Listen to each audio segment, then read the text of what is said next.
Okay, ladies and gentlemen, your work today is on what is known as the law of cosines.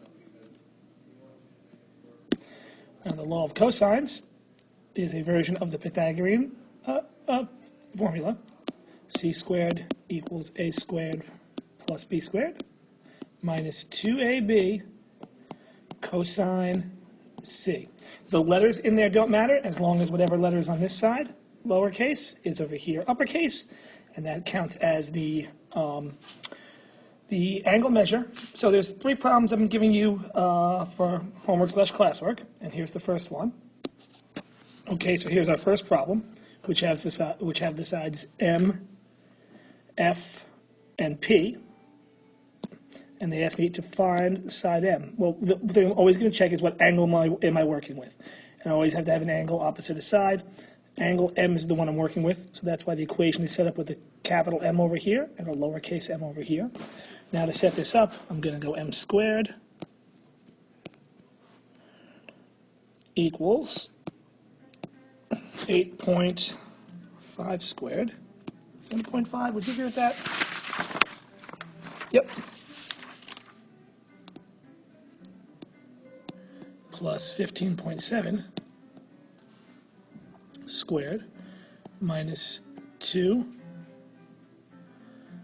8.5,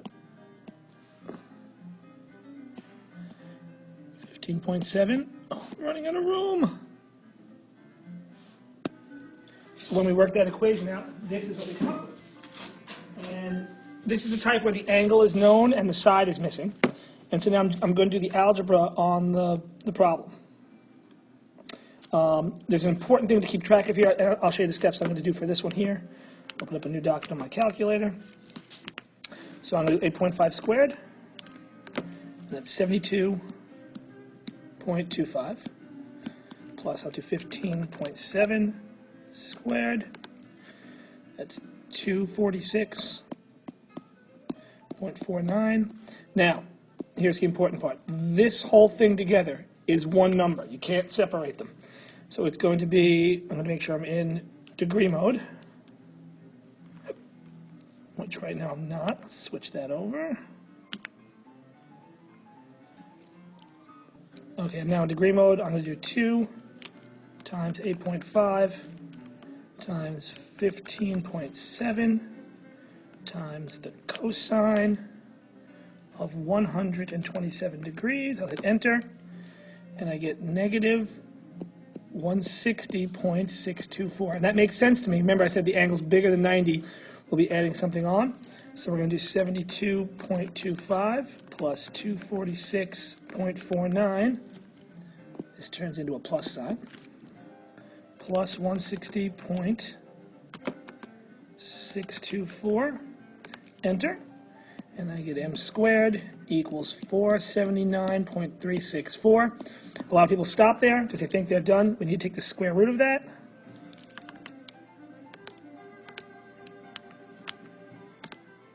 Oops. So the square root of 479.364. So m is equal to 21.89 according to the way I worked it out. Now, does that make sense on the picture? Well, it should be the biggest side. The other side is 8 and one's 15.7, and this one being 21.89 does make sense. So we're going to work with that. Now let's try one where there is no angle measure included. So on the second one here, the angle that's involved is z. So I know I'm going to put cosine of z all the way out over here. Put my little z squared equals x squared plus y squared minus 2xy cosine of z. And now I'm going to fill my information in. I'm going to do it down here so I have room. So I've got 9 squared equals 3 squared plus 7 squared minus 2, 3, 7 cosine of z. So I'll square some things here. I get 81 equals 9 plus 49 minus 2 times 3 times 7, enter, 42 cosine of z. Okay, I'm going to do something here that's wrong. So when it happens to you, you'll see what happened. People treat this number as a separate thing. This number is connected to this cosine of z. You can't just throw it away. So the mistake everyone makes is they do the following. They do 9 plus 49 minus 42 and write that down as the answer. So they'll go to 81 equals 16 cosine z. No. Bad, bad, bad. What we have to do is undo all those. I can combine the 9 and the 49. 9 plus 49 is 58. So this is 81 equals 58 minus 42 cosine of z. So I'm trying to get that z by itself. So I will subtract 58 from each side. 81 minus 58. So I get 23 equals negative 42 cosine of z. Divide both sides by negative 42. And I get 23 over, negative 23 over 42 is equal to cosine of z. Now how do I get the z by itself? I do the inverse cosine to both sides. So inverse cosine, oops, just turned my calculator off. There we go. Inverse cosine of negative 23 divided by 42. And I got back z equals 123 degrees.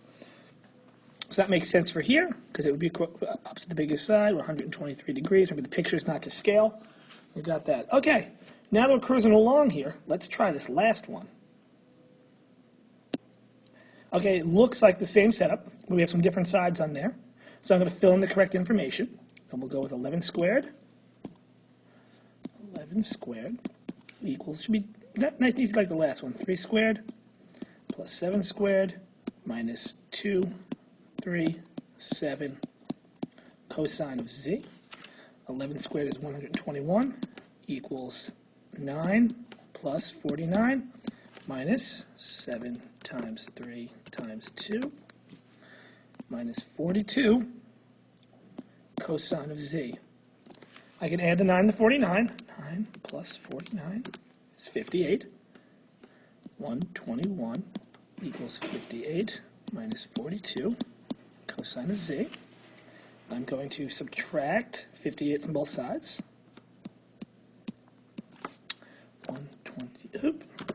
21 minus 58. So I've got 63 equals negative 42 cosine z. Divide by negative 42.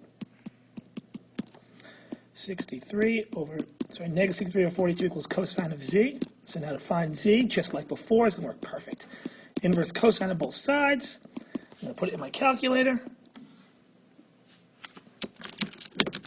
What the? It didn't work. I'm getting back no answer. Incorrect. How could that be? I did exactly what I did on the last one. Did I do something wrong? Oh, no, you did not. Mr. Brigham set a little trap for you. This may look like it can be a triangle, but do you guys remember what you know about the sides of any two sides of a triangle? If you take any two sides and add them up, they have to add up to more than the other side. So 7 and 3 is more than 9. 7 and 9 is more than 2, and 9 and 3 adds up to more than that. But take a look here.